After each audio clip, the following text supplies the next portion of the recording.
Hello and welcome to Pardon the Interception with your hosts Lee Wood. You got Conrad Williams. Hi, everybody. And Nick Taylor, hello. And now we have 3 weeks of action in the books. It is time for three people who pretend to know what they're talking about go through each of the leagues. This week we are trying a slight change of format from our side, so if there are any technical difficulties, I apologize in advance. So let's start off with the GFL. These are the three games that we have identified as games are to watch. Start by having a look at the Quake at the Firebirds. Yeah, how about that? We like these PowerPoint presentation links. It's Quake versus Firebirds is a good game, primarily because we were expecting decent things from both of these teams, and they didn't really disappoint in this one. It was a close contest. It was a bit of lead changing and a bit of slugging on both sides, points on the board. It was closer than it might have been, primarily because California turned the ball over a few times with their 3 interceptions, which led to their pass game looking a bit underwhelming. But it was certainly a worthy watch, I think, for the week. And we knew that the Firebirds, as we'd previously stated, could be a bit of a surprise package. Definitely made Coach Holmes sweat in this one a bit. And yeah, it's in the end, the Quake did come out on top, but they certainly will be hoping for an easier time out next time.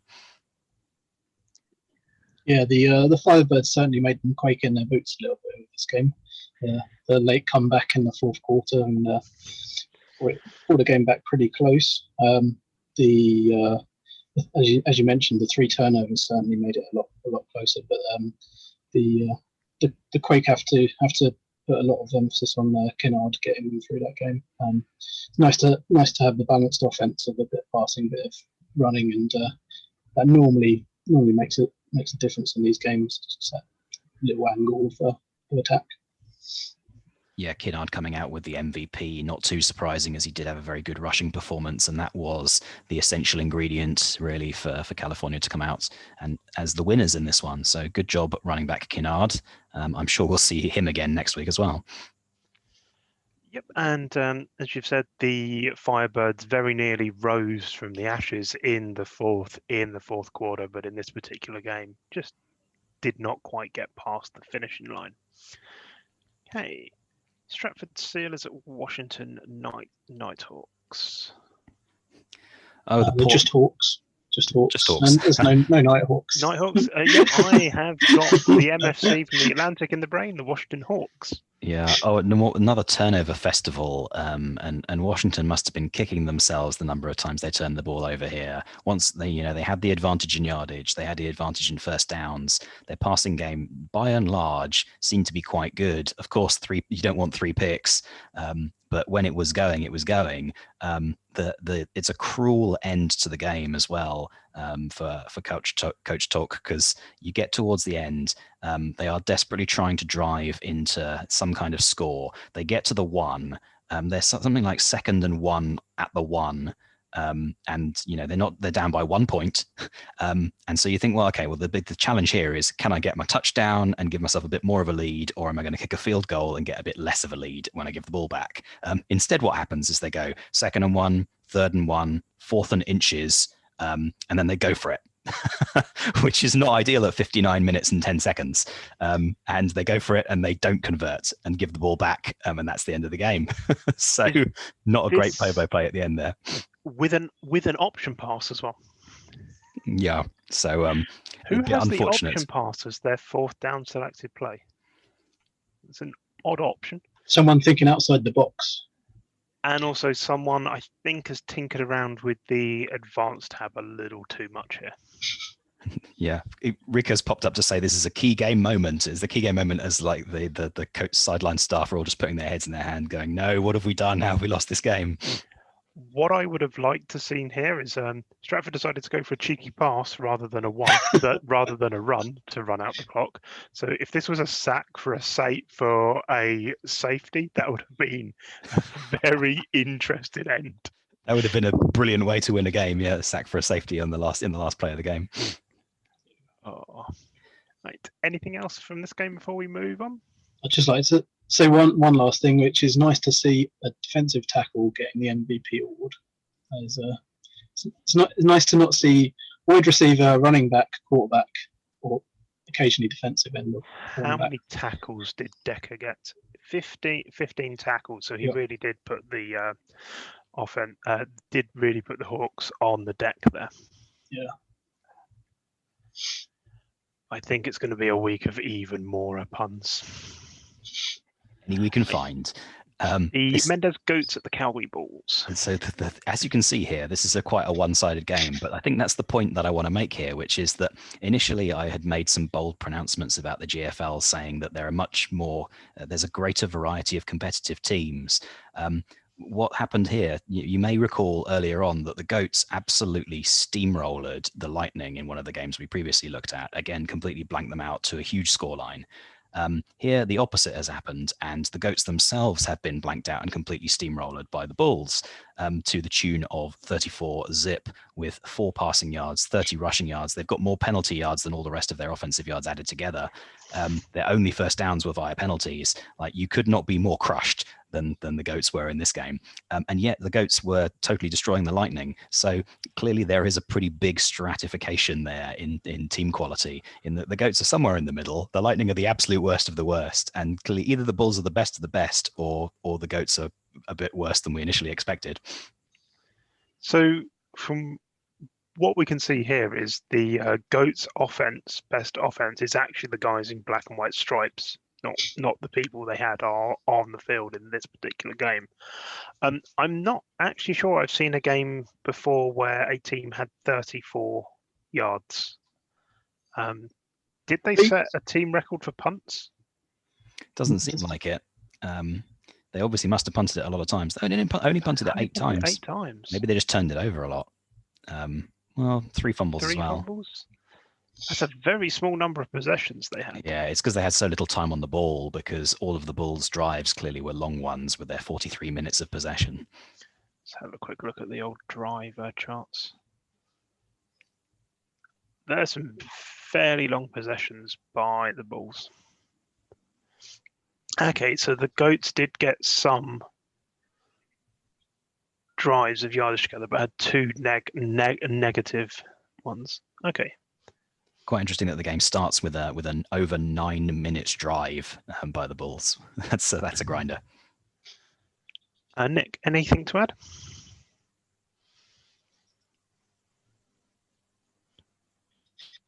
I am not sure if we have lost a Nick. I think he slowed down a bit. We're having connection issues.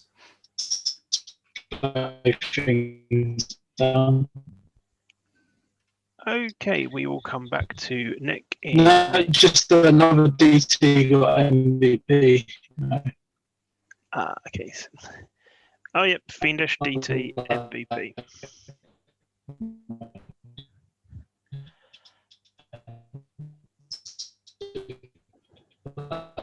Now we can just rock out to the sound of Nick. Nick, you may want to quickly log out and rejoin. Your connection seems to be fairly bad. Me and Conrad can ad-lib for a little bit about the best of the rest. Oh, here we go. Some individual players to look at who've done particular things. So even though the Goats didn't play particularly well, their defensive tackle did get 27 tackles. But if you're going to give up that amount of possession, that's going to be something you're very likely going to see. Running back for the Gunslingers doing nicely there. Always like it when your running back runs for over 200 yards, over 6 yards a carry and 3 touchdowns. Yeah, we gave him some props last week, and he's at it again.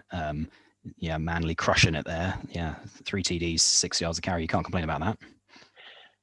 Not at all. And we have quarterback Bill throwing for nearly 400 yards with 70% completion, 4 touchdowns, and a nice quarterback rating of 128. And Williams also having exactly the same quarterback ranking, exact same number of touchdowns, but managing to do a much more efficient job with only 295 yards passing. Yeah, nice one. You I like worked too hard. This quarterback Bill, yeah, he's ghostbusting it. All right, let's start having a quick look at the Atlantic, and Nick will rejoin us as soon as he can. So Atlantic was an interesting week this week. Let's start with the Stampede at the Kings. Okay. 41-42, a slinging game with one team deciding that the air was the way to go, one team deciding the ground was the way to go, and each team deciding that their defenses didn't want to turn up at all. A lot of fumbles from the rushing team as well, which if you're going to rush for 470 yards, you're going to fumble the ball quite a lot. But one of the key stats for me is just looking at the running back numbers here. Hamilton's second running back averaged for 6.6 yards a carry. Even the Kings running back averaging for 8.8 yards, admittedly off of a much smaller number of carries. This was just two teams on all-out offense, it appears. Yeah, it was really swinging backwards and forwards as well. When you look at the sort of the split between when the points were scored, 21 unanswered points from the Stampede in the first quarter. The total number of points the Stampede scored, basically everything was in the first half. In the second half, they didn't really turn up. It was a bit of a kind of, a Patriots and Falcons Super Bowl kind of situation. Although the Kings did come back into it a little bit sooner because they scored some of their points before the half. But to be honest, I'm sure it came as quite a surprise to many of the Atlantic coaches who are relatively used to seeing the Stampede being quite dominant and the Kings being quite mediocre. And it's great to see Clay has got in there and really whacked the opposition with a big passing offense, just to shake things up a bit and give some surprises and show you that there is still some competitiveness out there. Okay. I also think one of the things, I think I mentioned this in the Atlantic Avenue, if you go 21 points down or 21 points up, the rubber band mechanics of the game kick in quite hard. If I go down 3 scores in quarter one, I'm going, okay, the rubber band mechanic's going to kick in. I might squeak out a win. If I go up 21 points or more in quarter one, I start to get worried that the elastic band mechanics are going to kick in, because I then find the team does not perform as well in quarters 2, 3, and 4, and the other team performs better than they would normally. Yeah, and it should tilt back, and hopefully we've got Nick has tilted back into the picture as well here with some internet again. Hello. Yes, sorry about that. That's okay. Nick, anything to say about the Stampede at the Kings? No, I imagine you've covered it all. So rather than covering the same ground, I'll jump in at the next one. That's fine. Okay, so next we've got the Bath Snow Bears at the Brockton Bay Bears. Battle of the Bears. Yeah, the Bear Bowl. It was definitely a grisly game. Barely believable. This is going to get unbearable with these puns, isn't it? Oh, I snow no different. Let me just pause for thought here. No, okay, stop. I'm going to stop. Look, we need to keep the puns at bay. So, Nick, what are your thoughts on this game? This game, the result itself didn't surprise me, but the scoreline surprised me. I actually thought Snow Bears would win this one fairly comfortably. And as we can see, they did actually get out to quite a big lead early on, which may be covered by what you were saying in the previous match. I'm not sure, but yeah, I think the Brockton Bay Bears certainly put in a bit of a performance that maybe I wasn't expecting, and it looks rosy for them. I know it doesn't look great; they've lost a game, but to put up 27 points against the Snow Bears is no mean feat. Being a team in my division, I've been looking at the Brockton Bay Bears a fair bit. The thing that surprised me about them is they're a one-dimensional offense. They're a pass-only offense that hits multiple different passing zones. They hit the short and the deep. That's the zones they're trying to hit. most teams, as we know, try and hit two zones, which to my way of thinking makes them an easier team to shut down. And I didn't have too much difficulty against them with my game earlier on in the season, and I don't know whether that was just the week one blip of no one knows exactly what everyone's going to do, and the Bears are actually better. The Brockton Bay Bears are better than I thought they were, or whether the Snow Bears fared not as well as we thought, and they're a strong team, but not as strong as we thought. I'm not sure entirely what this result says. Yeah, a lot of interesting questions coming out of this one. I know we love to talk about these rubber band mechanics, the hidden mystery of gridiron that makes your team start to perform a lot worse when they're ahead. Quite similar to real psychology, I guess. When if you get up by a lot of points, you start to coast a bit because you're like, yeah, we're winning this one easily. But it's on the road for the Snow Bears. They did turn the ball over a lot. Is that a reflection of the fact they're maybe not as strong as they used to be? Are the Bears back on the rise now and looking like they could put something a bit more together? I think the one thing about Brockton Bay that you always hear is that they're not up to it on defense. So they shut out the Snow Bears though in 2 quarters. So it could be that we're going to see a bit of a shake-up, and we like a shake-up. Okay. Then looking at the Magpies at the Generals. Conrad, where would you like to go with this? Poor old Generals. 0-3, and who would have thought it? Given that they were being backed in, at least from the training camp, to put together a strong season. Turnovers again. You never want to be in that 4 turnovers to no turnovers situation. It's a tough loss for them to take, really. Tough loss to take at home. They've got us next, so either they can snap that losing streak, or it's going to get even worse. I'm not really sure what to say here. It seems a bit unlucky with the 4 turnovers. The fact that Witchville Magpies didn't really put up that many first downs, were quite heavily reliant on the sort of quick strike, big passing offense to get those. 9 completions were all that Grimshaw actually got. Thing is that 9 out of 17, and that's 294 yards out of those 9 completions. So it's just these big bombs hitting them to get the most of the points on the board. But yeah, that's what you got to expect if you're facing deep zone.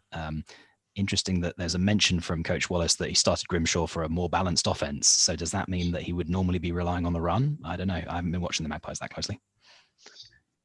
Nick. Yeah, so I have been trying to watch the Magpies a little bit more closely, and it's still tough to say exactly where they are. I mean, the Generals have had a tough start to the season as well. Stallions, Islanders, and now the Magpies are all playing. They are all playing for playoff spots, and it's hard to gauge whether they've just had a tough 3 first games of the season, or whether they're on a little bit of a downswing. I'm not sure. Maybe this week's game against yourself, Conrad, will put a little bit more light on that for both you and them to some extent, because you've had a tough start to your season as well. Yeah, we're banged up as well. We are riddled with injuries now, but it's kind of like a I can't afford to lose now situation. So everyone is getting dragged off the injured reserve and just thrown on the pitch, and good luck to them. Yeah, but yeah, Okay, the Magpies. I've got 2 broken legs, but I can still play. The Magpies do have a bit of a running game and a bit of a passing game in general. It's just tough to say exactly where they are. I'm sure we'll find out in the next few weeks once some of their fixtures get a little bit tougher, as to really see whether the Magpies are the real deal this season, or whether they've just had a bit of an easier go of it the first few games of the season. I should probably say a quarterback Grimshaw, ex-Redcoat as well, traded him long before Coach Wallace took over at the Magpies. He's had a much better career, though, than the guy who I traded him for, because I traded in a guy called Cassius Coppin, who was a running back, did very well for us, but only for about 2 seasons before he fell off the aging cliff. Grimshaw's still going at age who knows what. Place bets now. 8. I don't have a clue, really, to be honest. Yeah, 8. Oh, there we go. Okay, I have nothing further to add about those games. So what was the best of the rest in the Atlantic? Nick, do you want to lead us through these? Sure. So we have mainly running back performances this week with White and Bailey both putting up some incredible yards per carry really for their games. Good to see wide receiver McGee getting some yards for the Rapiers. It shows that they're still on their rise through the ranks. And I've cheekily put in my defensive end Rumble there with 9 sacks this week, which seemed like a lot of sacks. So we couldn't really leave him off. The opposition were well and truly rumbled. I Indeed. mean, like nine sacks is a huge number. I mean, that would be a season total for some defensive ends. So you got it in 1 week. Yeah. Do you wish to comment on the rumours that Rumble in the off season goes and trains in the deepest, darkest realms of the Amazon? So he's literally Rumble in the jungle. Yeah, we kind of knew where that was going. The best ones are always telegraphed. Okay, anything else before we move on to the Big Sky? Okay. Start off at the Buccaneers at the Weasels. Always love a team called the Weasels. It's a fun word to say. 2-2-0 teams, both looking for a win to try and propel them further through the season and head towards the playoffs. Yeah, it was a very entertaining game, and I think if I remember correctly, this is a real tough one on the Weasels because I believe they were charging down the field late into the fourth quarter when their quarterback threw an interception and the Buccaneers then proceeded to score a field goal correctly. It's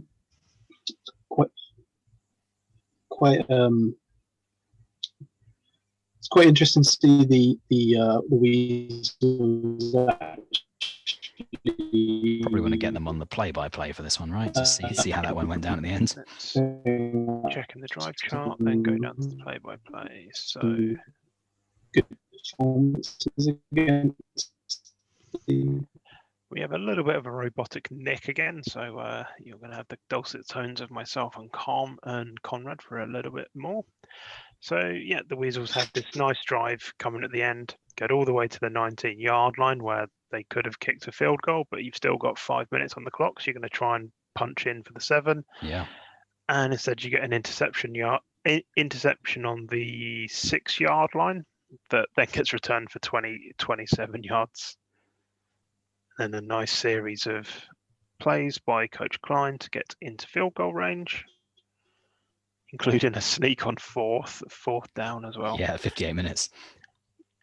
Oh, that's cheeky. Really, by that point, he's used up about as much clock as there is. Apologies, Nick. You still are a robot. Okay, yeah. Let's go back to the stats on this one. Anything else that jumps out at you with this one, Conrad? I mean, at the end of the day, it's one of those nail biters, super close game. It's, I guess, different. Are they both on kind of a deep pass kind of strategy here? It looks like the Buccaneers certainly had more completions. I don't know whether that's because they just passed a bit less. They certainly had a bit better percentage, so I guess they didn't pass less.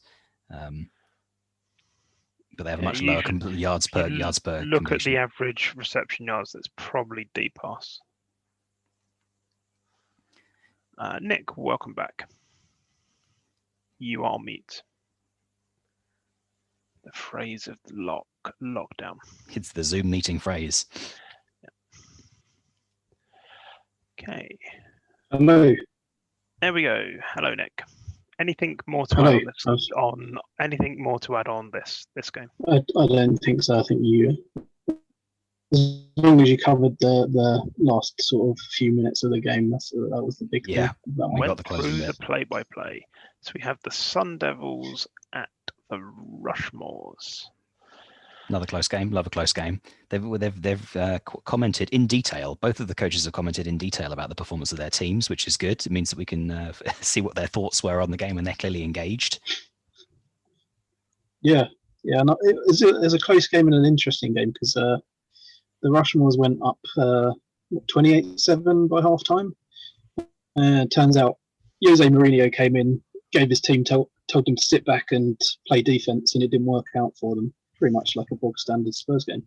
But yeah, it's always nice to see these close games, and it's nice to see two passing teams as well. Actually, there's not much in the way of running in this game. There's a little bit, but we don't normally. Of late, I haven't seen as many double passing team games as we would do. Sort of running backs getting well over 100, 150 yards. So yeah, it's a nice game to watch through, and good to see him come back from the Sun Devils. And I think this is another thing of the rubber band mechanics that we do go on about an awful lot.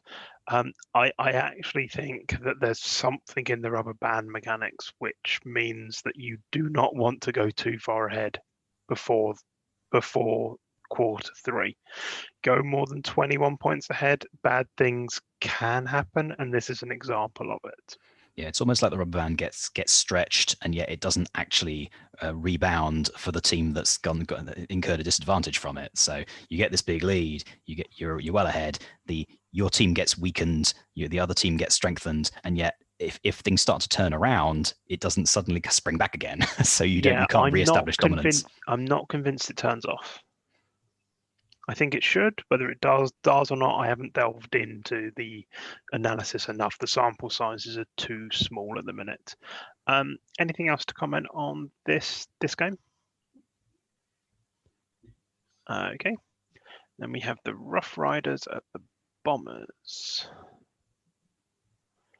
So,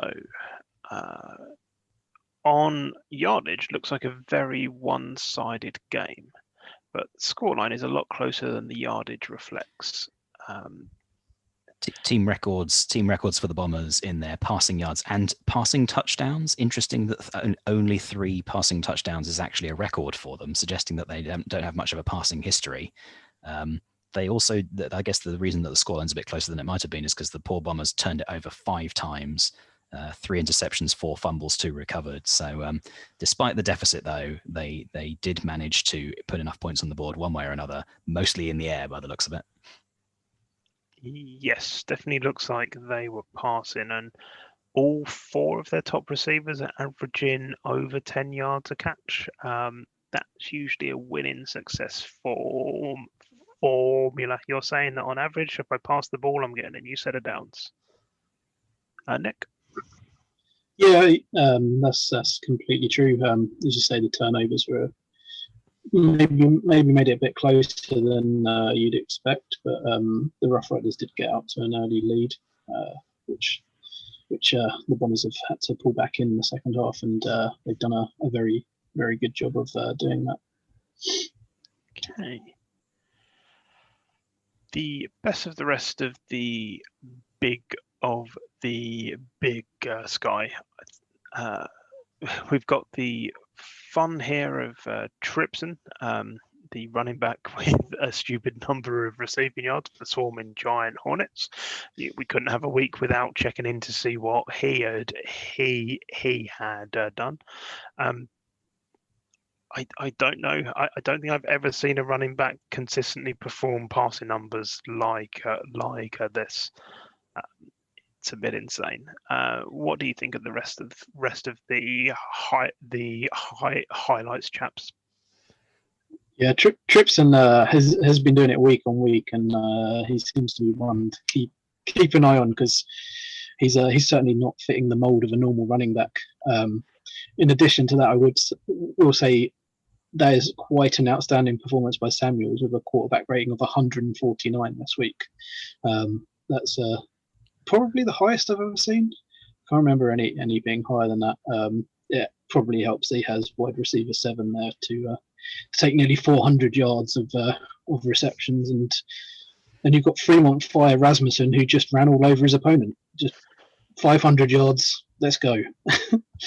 My question with Tripson, is he being played in the running back position, or is he being played as a slot? I think he's in a running back position. Should we have a quick look? Big Sky. but he's got all kinds of suitable attributes. He's got all the kind of the techie QST. 226. He is being run out of the running back. You see, with numbers like that, I did wonder whether it was being played out of the slot. Yeah. How many yards does he have for the season? Do we know? Roster. Always entertaining. There he is. He's got good hands and sticky hands. Note to the GMs: can we please get statistics for receptions on running backs, please? I think we need those stats are missing. I think I had a problem earlier with the stats page, the team stats page, so maybe there's an issue there. So probably if I click on here, it will tell me because he's the leading receiver in the league with 887. How about that? Oh man, this is a story that's going to run and run. It's definitely just going to go on and on and on. I might have to rename him Forrest. It's a story that's going to run and run. Unlike Tripson from behind the line of scrimmage, he only runs after the catch. Indeed. Right, on to the Continental. The Arctic Badgers at the Eagles. We're totally biased in favour of the Arctic Badgers, of course, on account of Stromwatch. Yeah, although this week it was not so good for Mr. Strom. Totally outshone by his teammate Angita, who really got going instead of Strom. I wonder whether those injuries are starting to cause him a few problems. That's that C-class elbow. He's clearly, his hands were not very good this time around with those 3 fumbles. That was pretty dire performance from Strom, and he's going to have to step it up. Yep, definitely get some deep heat. Jason Race, get some deep heat out there. Get Strom back up to his best. That's what I say. Oh, there was a game going on as well. Yes. A relatively close game. The Badgers dominating on yardage, but turning over the ball a fair bit. No fault of Strom. I'm pretty sure it was the equipment or it was a forced fumble. There was nothing that he could do about it. He is the perfect running back if you want to run. But the Badgers managing to scrape out a win despite the amount of times the ball was dropped. Yeah, so really, it was a close game up until halftime, and then if you look to the first downs and 4-20, you'd probably say, without looking at the score, you'd say Kansas were nowhere near in this game, but they kept themselves in it, and it's probably down to some good defense there. It always takes some good defensive plays to keep yourself in the game, and it looks like their line probably got them a few possessions, and kept the game close. Conrad, anything further to add? I think you can be pretty confident there's not going to be many surprises in offensive game planning. When you face the Badgers, they're going to run on you, and there's going to be a lot of running happening. So that's what you need to prepare for. And as we said, the Eagles didn't do too badly, all things considered, but they just didn't have quite enough retaliatory offense on the day to get this one. And it's the Badgers that go marching on and are starting to probably think about what their playoffs look like.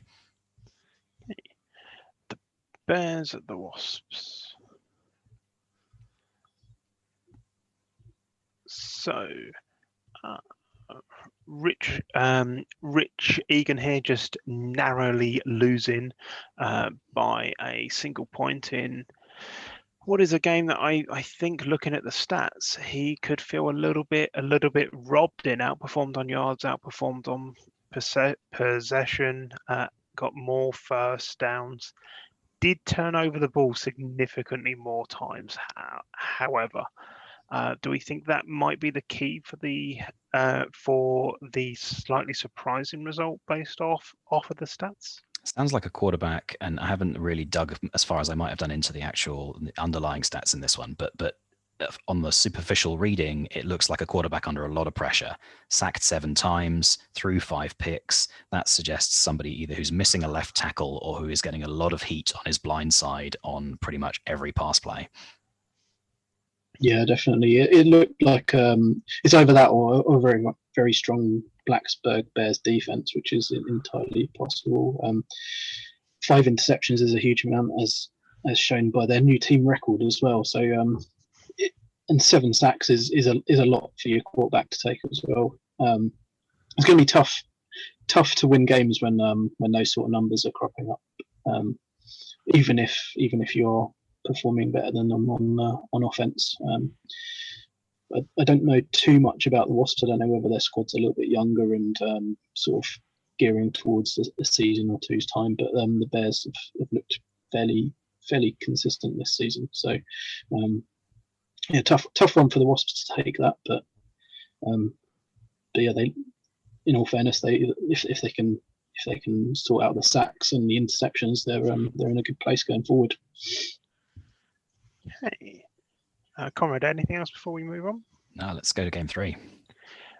The Highlanders at the Baxterville Express.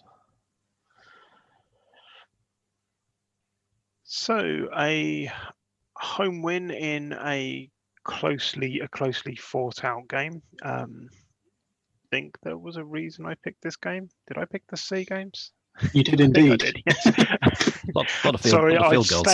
I've slept twice since then. So number of probably because there was a lot of kicking in the game then. That's a lot of field goals. I like my kicking. A perfect kicker who didn't miss a single one of his attempts. Probably if they'd have turned a few more of those into touchdowns, it wouldn't have been a close game. But at least he did it and got them between the uprights. But if you also look at the yardage, you've got 1, 2, 3, 4 from over 40 yards out. So is that on the defense or is that just a very, very strong kicker who got very, very lucky? Because these field goals must be somewhere in the region of 40 to 60%. I'd imagine it's probably a good kicker there. You'd probably expect it to be a good kicker. Baxterville 2-0 or 1-1.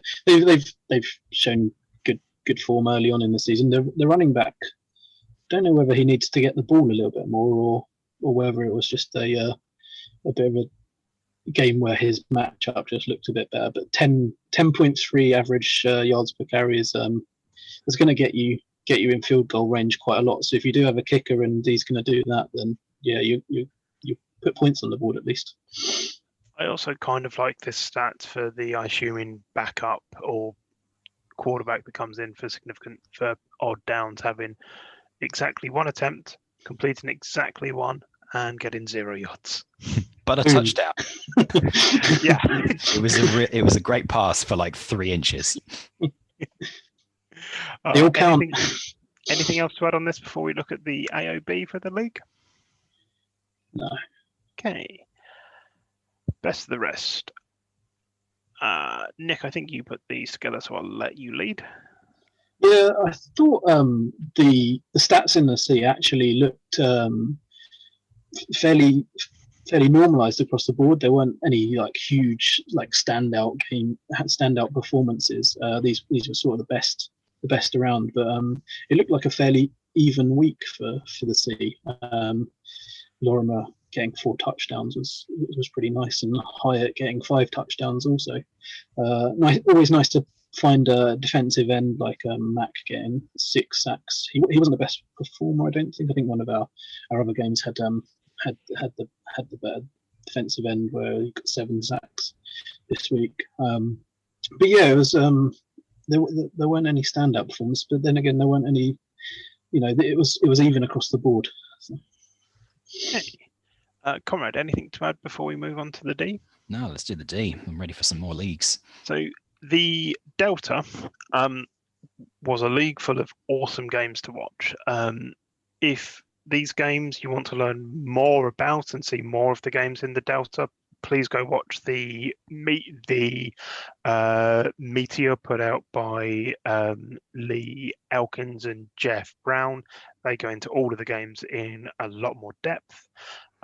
But let's start off by looking at the Lone Stars. I'm going to predict the result. I haven't actually looked at this one yet. I'm going to predict the Lone Stars won. There you go. Coming in with I can tell you, they didn't. Oh my gosh! Well, it's a bad prediction. everything I thought was true about the Delta is clearly wrong. Back to the drawing board. So the Robber Barons went 3-7 last season. They've started 3-0 now with a giant killing of the Lone Stars this week. I think so. The Robber Barons last year, despite the fact going 3-7, weren't blown out in any games. All of their losses were close. This, I think, is a mixture of the Barons being an up and coming team that pass first and run never, and the Lone Stars slowly coming down from the ivory tower they've been in for years, and Aaron having to live with the realization that that eventually aging's going to catch up with you, that you can't fix through coaching, trading, and drafting. Don't get me wrong, the Lone Stars are still a very strong team, but in previous seasons they've been a near untouchable team. Will they make the playoffs this year? We'll wait and see. I think they will. I think they're still a team that need a lot of respect. But it's not often that you see Bro, one of the star running backs of the Delta, being stifled to 2.5 yards a carry and under 100 yards. It's pretty much unheard of. Nick, Conrad, anything to add? Yeah, fantastic performance from the Robber Barons. Totally surprised me, as you can see. Certainly noteworthy to say that they stopped one of the big running backs. So it's not just an offense-led performance. There is some defense in there. Offense was great. Brosius not sacked a single time. 4 touchdowns to 1 interception. I don't think I've ever had a quarterback who managed to produce 4 touchdowns to 1 interception. That's how bad my quarterbacks have been, probably. But very, very strong performance. I'm trying to work out if I'm to blame for this. Let me just quickly check. I'm looking for their center. I traded their center in to them. I drafted him about 2 picks before them the season before. They were missing a few points on their offense on their line last year, which I think they've now filled.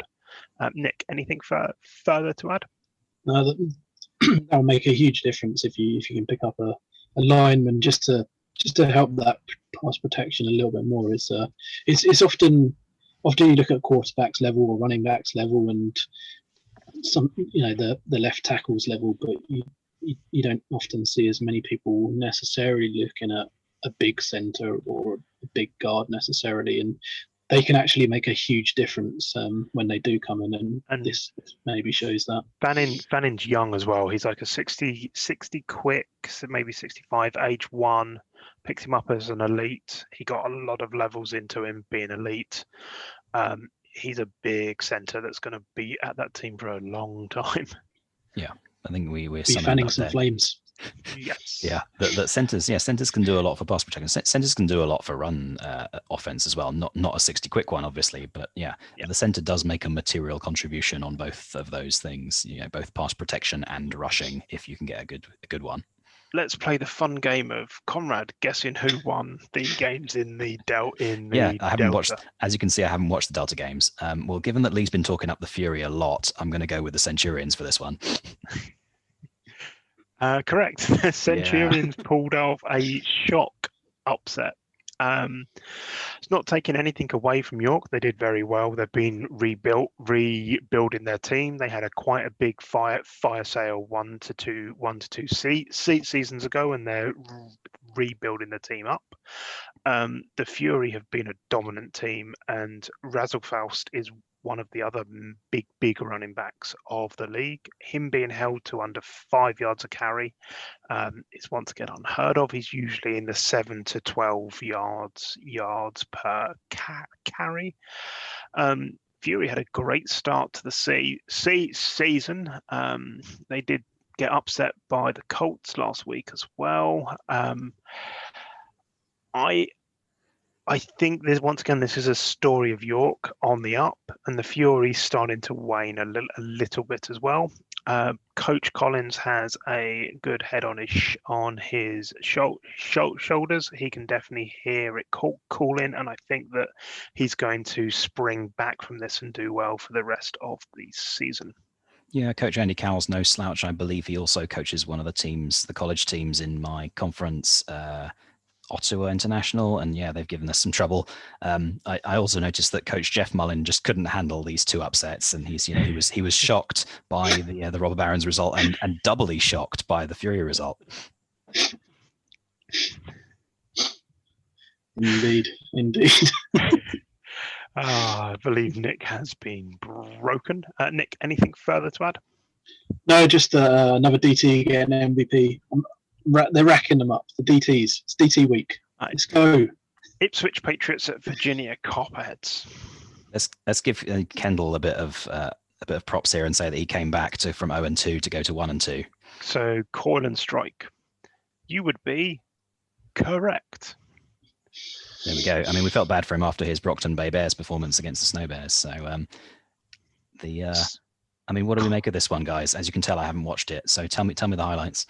So the games in the Delta, I haven't really picked necessarily for highlights in the individual games. It's because they're results that have put shockwaves through the league in terms of everything we knew is now upside down. We knew the Copperheads weren't as bad as their first outing showed. We also thought the Patriots were very, very strong. They had a very strong finish last season. They've only got better since. And the Copperheads struggling a little bit to get out of the gates. No one was expecting such a domination. If the Copperheads won and the yardages were closer and it was a single score win, it wouldn't be such a shocking upset. To have a 14-point victory against the Patriots, I think is just a very big surprise to everyone in the league. Certainly looks like the Copperheads' defense did very well in this one, and that was probably a fairly important factor, that they didn't give up a lot in terms of yardage, and they weren't exactly hugely impressive themselves in their offensive performance, but it was enough. It was enough to get there.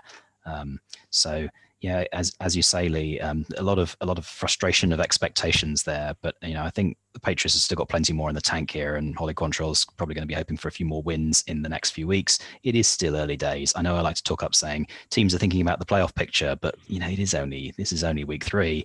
There is still more to come, and the shape of the season is still forming. So we'll see what's coming up next. But yeah, certainly the Copperheads will be relieved that they don't feel like they're down and out just yet. You also get an idea after 3 weeks. You can look at the rest of your schedule and go, right, these teams are 0-3. They're probably going to be weaker. You have a better idea of how strong the rest of your schedule is, which means you can start looking at the playoff picture. Week 3 is a real tipping point, I found, for that. Yeah. Well, you can certainly say the defense easily did it, with safety easily getting the MVP award. It's good to see these upsets, and it's one of the things I've really enjoyed about doing this is actually learning a bit more about the other leagues, because we sometimes get so focused on our own league, and that's not a bad thing. It is the league you're involved in, but you look at these other leagues and look at certainly how they're adapting and changing this season, and obviously we've got yourself, Lee, with some insight in having a team in the Delta, but the number of comments on a lot of these Delta games just shows how good the community is in the Delta as well. I think it's fantastic. It's the most engaged league. It seems to be the league that produces the most comments on games, and I think produces the most content as well. There's now content for most of the leagues, which is great, and we're trying to spark up more content for the other leagues through this. But yes, there's a lot. The Delta is a very active league, both inside the game and also on the private groups as well. Okay, what was the best of the rest for this? The Metros quarterback. So the Metros had a really rough time starting, but somehow, I mean, as I said, crazy results this week. The Metros, after an 0-2 start and being the bottom ranked team in the power rankings, decided to come out this week and throw for some crazy amount of yards. Eight touchdowns. That's incredible. 719 yards. I'd be happy with my quarterback doing that in a season. It kind of makes Pope's stats of 356 yards and 6 touchdowns look a lot I know. worse. And he's got a quarterback rating 146, and he's sort of half as many yards. And then there's something really fishy by the fact you got a running back in here as well. Yeah. But 15.25 yards per carry off of 16 carries. Who needs to do anything else? Just give him the ball 4 or 5 times and we'll be in the end zone, right? Yeah, he'll slip through a few holes and get his way there. Yeah, what's his first name? Is it Captain? Let's go find out, shall we? Delta teams chaos.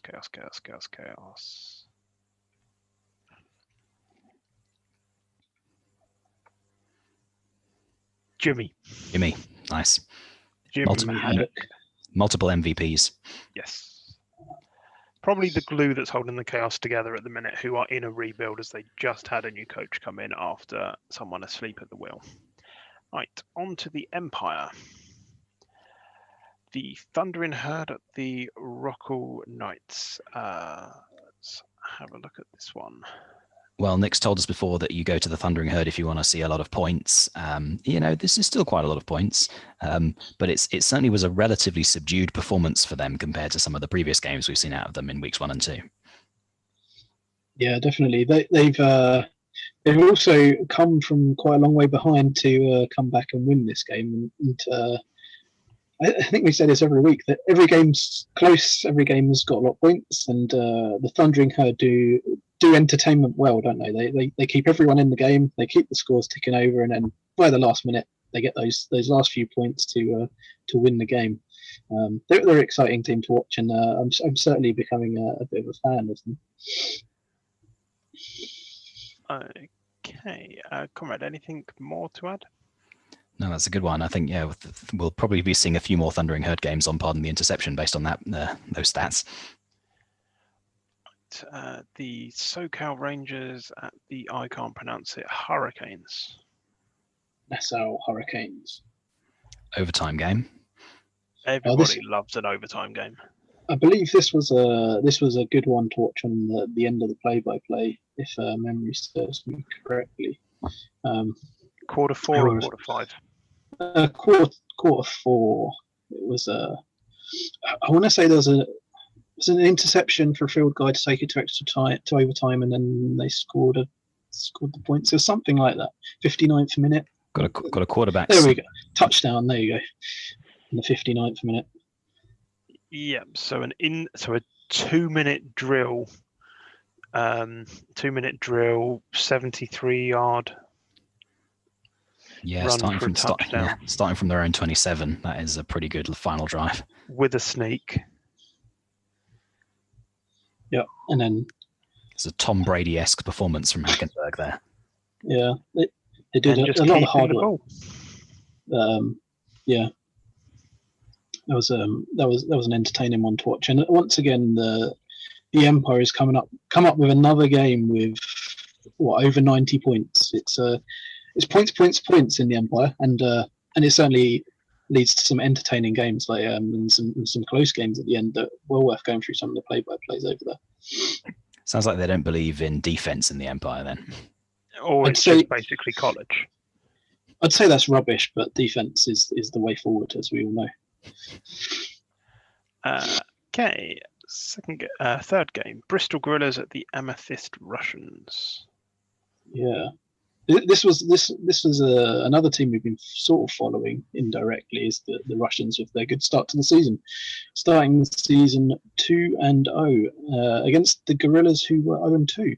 So it was, to my surprise, to see that the Russians had lost this game. But if you look at the turnovers, it's a bit brutal on them. They've 7 turnovers to 2. That you could say they've thrown this game away. 9 sacks, 5 interceptions. they've thrown 3 touchdowns during that time, but I think the defense of the Gorillas has certainly turned up for this game and caused a bit of an upset. Yeah, the secondary's just had them on toast. The 5 interceptions. They've been, the poor old quarterback Scolari's been throwing the ball to the opposition almost as much as he's been throwing in the end zone. Well, more. And it's his stat line is absolutely horrific. I mean, he managed to put up 400 yards one way or another, but he's just thrown way too many picks. Yeah, but 100 of those, but nearly 100 yards in the wrong direction. Yeah, all the intrets. Yards, there you go. Yards punted 611. That's a stat you like to see, right? It's a good stat. If you win the game with 611 punted yards, you know something's gone right. 15 punts. Yep. And they won the game. That defense did some work. I'm certainly going to keep an eye on them just in case they turn some other teams over like that. Okay, so best of the rest in the Empire. Now, we couldn't have a week where we didn't mention Postman Pat, the quarterback who always delivers. Or not so much. He's not delivering for us right now. I never said what he was going to deliver. He delivered 2 sacks, hopefully of mail. He delivered 3 balls to the opposition, so there is that too. Pat's on a bit of a hiding to nothing at the moment. He's probably got about a week left in the best of the rest, and we might have to stop paying attention to him for a little bit. I've worked out what's happened. His receivers are running routes. They're going up to catch the ball, and instead they're getting a red card that says, "Sorry, you were out. Come pick up your ball from the sorting office." But and then I was going to say on the other end we have the Swale Seahawks mighty passing offense, throwing for 5 touchdowns between Riker and Mickelson, and the Armageddon Kings defensive end Norsu has really destroyed his opposing quarterback with those 9 sacks right there. 9 sacks, 11 tackles, minus 74 yards. That's a lot. That is an awful lot. That more yards in sacks than the Mendes Goats got in offense. Right. Anything else on these before we move on to a quick look at something other than games? No, I'll very briefly try and claim some credit for Nwosu because I actually coached him at Springfield back when he was in college. I've moved around a bit in college, so I've seen a few players in my time, but probably he's been well developed since then. He's picked up the tunnel vision attribute somewhere, and that always helps with sacks. Okay. So we thought we'd end this week by looking at linebacker stances, what they do, when we use them, if we use them at all, and if we actually understand them at all. So I don't think I hate blitzing in this game. I don't think it suits my styles of defenses. I don't like the penalties it gives. That being said, this season I've blitzed an awful lot, but I have come up across some teams that cannot run; they can only pass. And I think they've tweaked the rules from the bits. For those of you who may remember the old days of Pardon the Interception, there was a game with the Vatican City Angels where they sacked the opposing quarterback so many times and blitzed so much that the opposing quarterback suddenly managed to run for about 300 yards in the game. Remember that one? It was all in the last quarter as well, wasn't it? Yes. That wasn't necessarily a bug, but it was something that then got more or less instantly corrected in the game engine because it was broken. Yeah. Blitzing's got a little bit better. Nick, what's your ethos on linebacker stances? Which do you use, which do you don't, and when? Linebacker stances are, I think that they can do a lot for your team, but they're very dangerous because your linebackers need to sort of be everywhere, but not. You don't want to overexpose that area of the field because it's a big gap you'll leave if you put them in the wrong stances. That being said, don't tend to use too many stances for the outside linebackers. Blitz usually gets used a little bit, and sometimes a run blitz, but I tend to not use too much of those. I tend to use my inside linebackers a little bit more. Do like the pass drop short and scraping and stacking them. They can make a big difference to whatever you're facing on the given day. I think they're a tough one to get a good handle on. I've almost always had 4 linebackers in my teams, and I'd still say I'm still learning the best ways to use them, so to speak. Because as I say, if you get it wrong and those linebackers are out of position, it's going to cost you a lot of yards in the long run. So. You can check that in your play-by-plays as well. So you can see something that you often see is if you're playing against a run line short zone team and you've got your inside linebacker in stack, you can quite often see that the short pass made extra yards because the inside linebacker was caught out of position in stack. Also, am I the only person whenever they read the Eagle stance has scrubs playing in their head?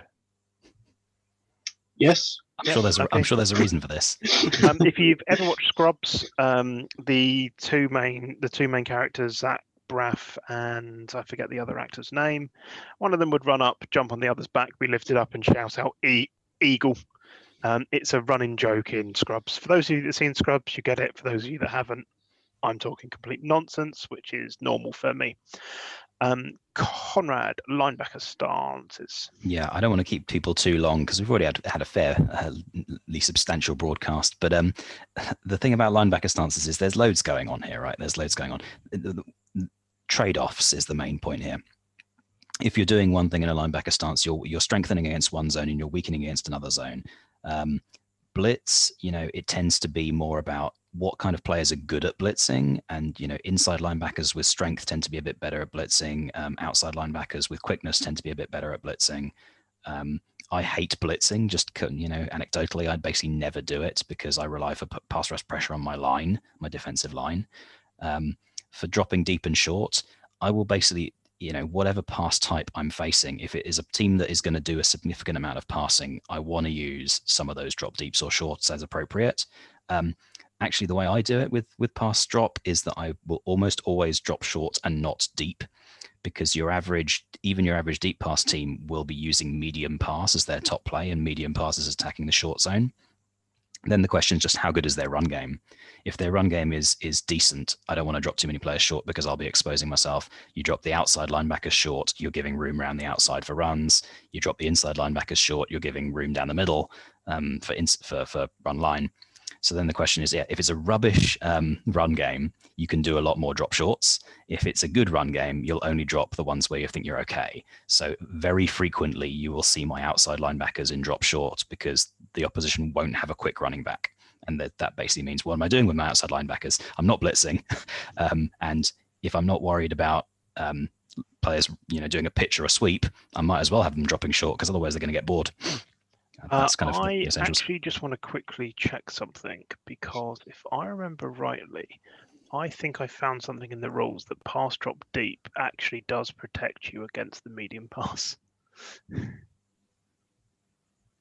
So pass drop deep actually does, even though it's a short zone play, if you want to protect against the medium pass, you actually want to pass drop deep. It's a bit counterintuitive and hidden there in the rules a little bit. There you go. I've learned something today already. But yes, it doesn't make initial sense until you read the rules. The medium pass is a deep zone play that attacks the short zone defense. So you would expect pass drop short to work against it. Turns out it doesn't when you look at the starters. Anybody have any closing thoughts before we bring it to a close? Good luck, everyone, in week 4. The season is yet young, and hopefully you'll see us again loads more times too. Okay, it's goodbye from me. Goodbye from me. And goodbye from me.